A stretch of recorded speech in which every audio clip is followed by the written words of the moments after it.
Thanks for watching. मैं अखिलेश आपका एके education trick में स्वागत करता हूं और आज हम सर्ट्स एंड इंडिसेस की कुछ इम्पोर्टेंट सवालों को करेंगे और उसमें से एक सवाल आपको एनटीपीसी में ज़रूर देखने को मिलेगा। ठीक है, तो एक छोटा सा सवाल डिस्कस करते हैं और आप उस सवाल को अच्छे से समझिए। आगे आगे के सवालों को करने में बहुत ही आसानी होगी। ठीक है, तो सबसे पहले मैं एक क्वेश्चन छोटा सा लिखता हूँ। Find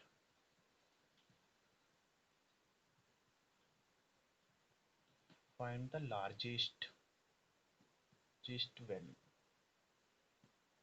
of the following.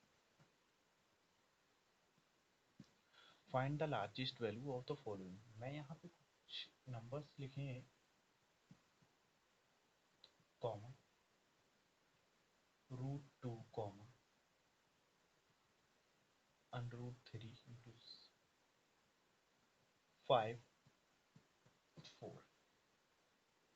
चार नंबर्स मैंने यहाँ पर लिखे हैं और इसमें से मुझे लार्जेस्ट वैल्यू बतानी है। ठीक है, लार्जेस्ट नंबर बनाना है। तो इस सवाल को देखते हैं। यहाँ पर 4 की पावर कितनी है?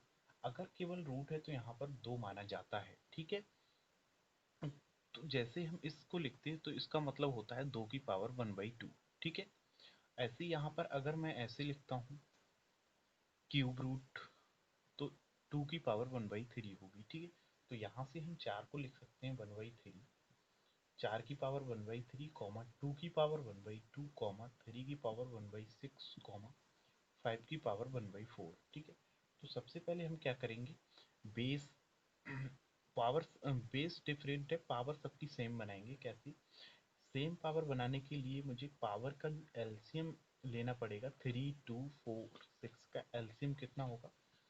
एलसीएम ऑफ 3 2 6 4, तो कितना हो जाएगा? 12 इसका एलसीएम हो जाएगा। ठीक है, जब 12 एलसीएम हो जाएगा तो नीचे हम 12 बनाएंगे।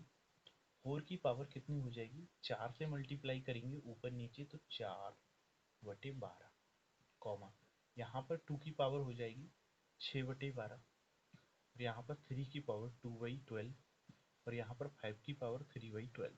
ठीक है, तो यहाँ से हम इसको लिख सकते हैं 4 की पावर 4 और इसकी पावर 1/12 कॉमा 2 की पावर 6 और इसकी पावर 1/12 कॉमा 3 की पावर 2 और इसकी पावर 1/12 कॉमा 5 की पावर 3 और इसकी पावर 1/12।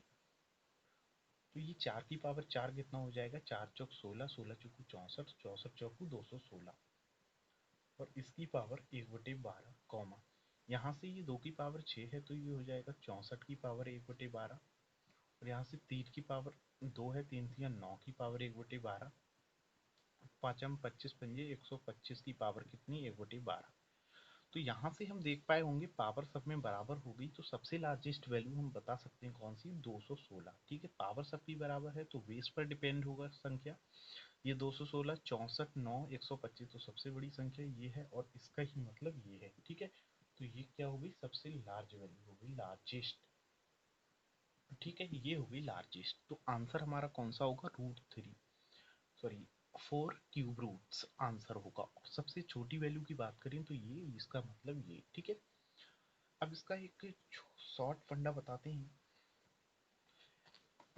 ये एक बेसिक मेथड बताया था बट इसको थोड़ा सा शॉर्ट करते हैं।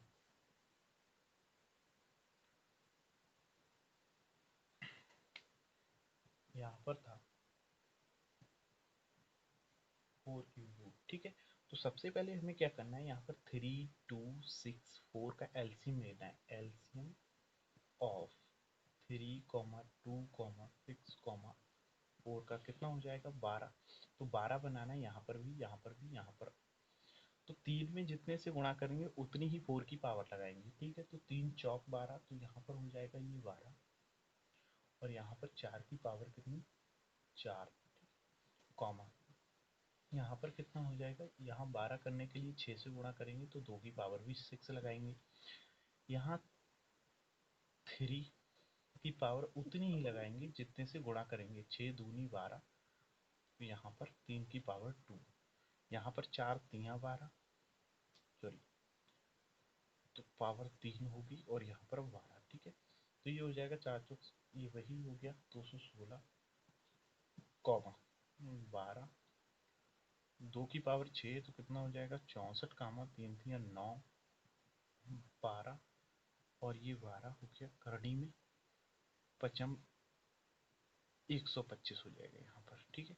सबसे बड़ी वैल्यू ये है और इसी का मतलब क्या है, ये 4 क्यूबोट, यही होगी लार्ज वैल्यू। अगला इसी के जैसा सेम सवाल,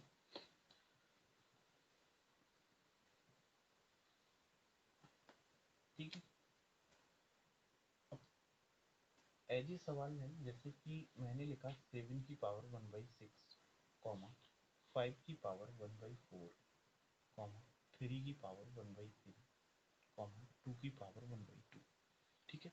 हमें लार्ज वैल्यू बतानी है, लार्ज वैल्यू बतानी है, चार संख्या लिखी उसमें से सबसे बड़ी बतानी है। यहाँ पर मैंने 7 की पावर 1/6 है, 5 की पावर 1/4, 3 की पावर 1/3, 2 की पावर 1/2, ठीक है। तो पावर को सेम बनाते हैं सबसे पहले।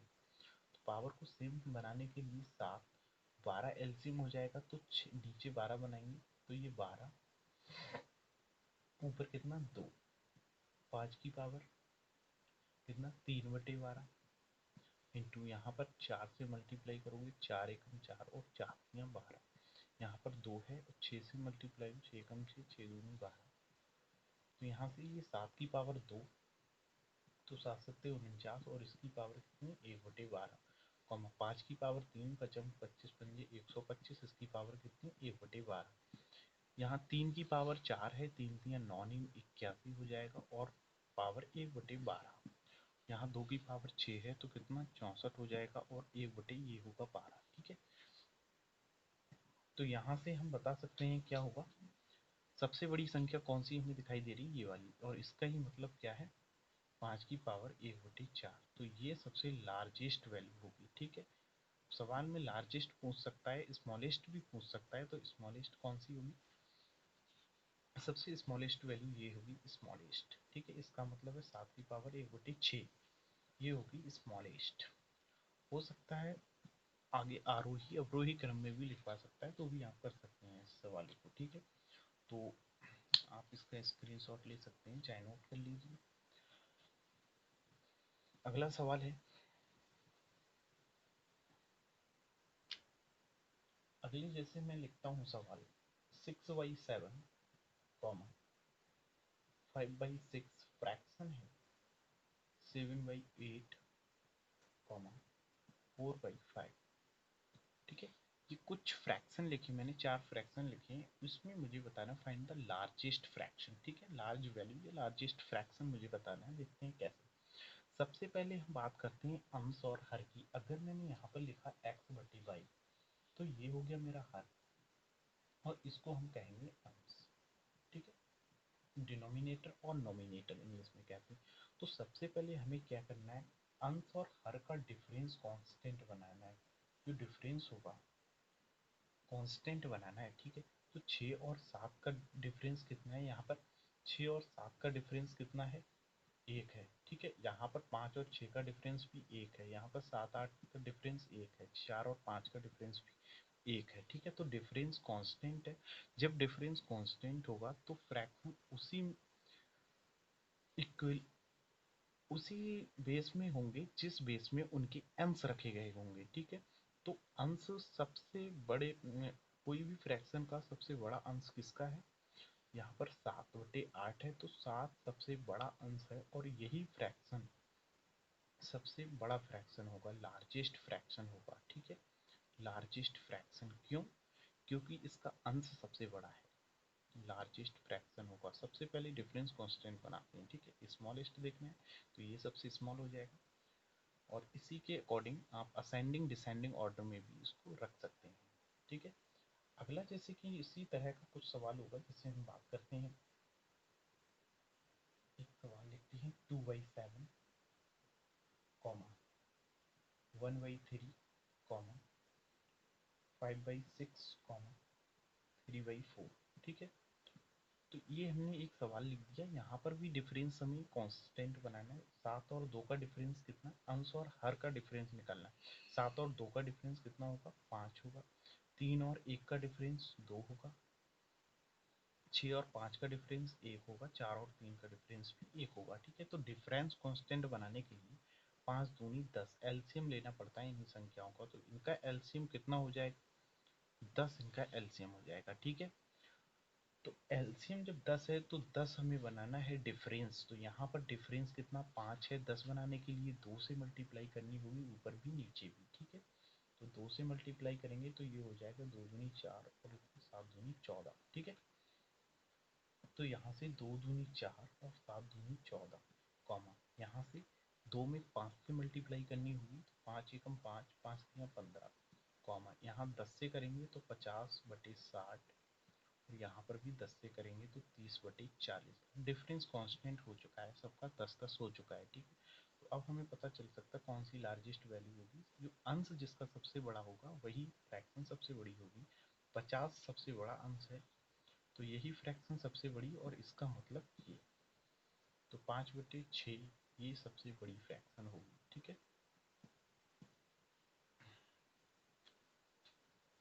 अगला सवाल है,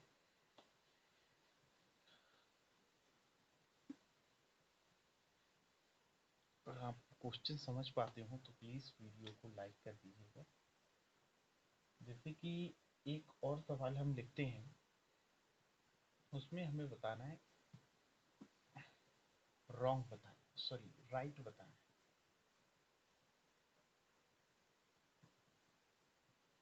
राइट। ठीक है, निम्न में राइट बताना है। √6 प्लस √2 बराबर है √5 प्लस √3, और यहाँ से ये मैंने लिख दिया option A. Option B, √6 plus √2 से बड़ा होगा √5 प्लस √3, √6 प्लस √2 ये बड़ा होगा √5 प्लस √3। ठीक है, ये और डी ऑप्शन है, √6 प्लस √2 बड़ा होगा बराबर होगा √5 प्लस √3। ठीक है, तो यहाँ से हमें बताना है, तो कंपैरिजन करते हैं √6 प्लस √2, कॉमा कॉमन एन लगा देते हैं, √5 प्लस √3। ठीक है, जैसे कि हमने कहा यहाँ पर हम पूछें अगर 6 और 5 में कौन सी संख्या बड़ी है कौन सी छोटी, तो आप कहेंगे कि 6 बड़ा है 5 छोटा है। ठीक है, अगर हम कहें दोनों पर स्क्वायर चढ़ा दें तो भी वही कंडीशन रहेगी। अगर हम कहें दोनों पर स्क्वायर रूट कर दें तब भी कंडीशन नहीं बदल सकती, क्योंकि दोनों तरफ सेम कर रहे हैं जो भी कर रहे हैं। ठीक है, कंडीशन नहीं। तो यहाँ पर हमें क्या करना है, दोनों तरफ स्क्वायर बनाना है। दोनों तरफ स्क्वायर करेंगे तो ए प्लस बी का होल स्क्वायर खोलेंगे तो इसका स्क्वायर 6, इसका स्क्वायर 2 हो जाएगा, 6 2 8 हो जाएगा, और प्लस 2ab, तो 2 और 6 दूनी √12, एंड यहाँ पर भी 8 और प्लस 5, 2ab तो 5 तियाँ ये 15 हो जाएगा। यहाँ पर अगर हम इसको करें 8 और प्लस 2 को अंदर लिखेंगे रूट के तो 4 लिखेंगे, 12 चौक 48, √48 हो जाएगा, एंड ये 8 और प्लस 2 को अंदर लिखेंगे 4, 15 चौके 60 हो जाएगा ये। तो आप ये देख पा रहे हैं कौन सी संख्या बड़ी होगी। ये 8 और 8 दोनों में सेम है, ये 48 है, ये 60 है, तो कौन सी संख्या बड़ी होगी, ये संख्या बड़ी होगी। ठीक है, तो इस पे कौन सा राइट आंसर होगा, बी वाला इसका राइट आंसर हो जाएगा। ठीक है, ओके।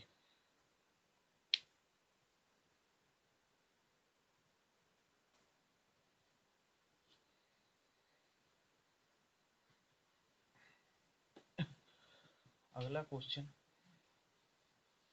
लिखते हैं, जैसे कि एक क्वेश्चन लिख दिया हमने, find find the large find the largest value. ठीक है, फाइंड द लार्जेस्ट वैल्यू, सबसे बड़ी वैल्यू हमें बताना है। यहाँ पर हमने लिखा है 3 + 1 अपॉन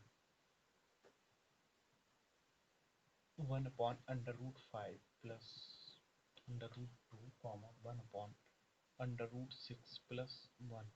ठीक है, तो यहाँ पर भी सवाल को ऐसे ही करना है, सब पर स्क्वायर लगा देंगे सबसे पहले। तो यहाँ से 1 अपॉन ए प्लस बी का होल स्क्वायर खोलेंगे तो 4 3 ये 7 हो चुका होगा, प्लस ये 2ab तो 2ab 3 चौक 12 कॉमा यहाँ पर खोलेंगे स्क्वायर, 1 का स्क्वायर तो 1 ही होता है, 5 2 7 हो चुका होगा, प्लस 2 और 5 दूनी ये 10 हो जाएगा, कॉमा 1 अपॉन 6 और 1 कितना 7 प्लस 6 एकम 6 तो 2 अंडर रूट 6। अगला 1 अपॉन 7 प्लस 2 को अंदर लिखेंगे तो 4 12 चौक 48 अंडर रूट 48 कॉमा यहाँ पर 1/7 प्लस 4 दशमलव 40 कॉमा यहाँ पर 1/7 प्लस कितना हो जाएगा, ये 2 को अंदर लिखेंगे तो 4 हो जाएगा। ठीक है, तो 4 × 24 अंडर रूट 24। आपसे अगर हम पूछे 1/5 का मैं 1/6 में कौन सी संख्या बड़ी होगी, और या फिर 5 और 6 में कौन सी संख्या, आप कहेंगे इसमें तो 6 बड़ी होगी, लेकिन इसमें उल्टा होगा। ठीक है, तो इसमें उल्टा क्यों होगा, क्योंकि ये डिवाइडेबल है। ठीक है, एक को 5 से डिवाइड करेंगे और या फिर एक को 6 जगह डिवाइड करो तो ये छोटा आएगा, क्योंकि ये 6 जगह डिवाइड है। ठीक है, तो यहाँ पर हमें देखना है कौन सी संख्या बड़ी, जो बड़ी होगी वही नीचे वाली संख्या जिसकी बड़ी होगी वही पूरी संख्या छोटी होगी। ठीक है, तो देखते हैं सबसे बड़ी संख्या कौन सी, ये वाली संख्या सबसे, इसका हर सबसे बड़ा है तो यही संख्या सबसे छोटी होगी। ठीक है, तो सबसे छोटा हर किसका है, इसका, ये सबसे छोटा हर है,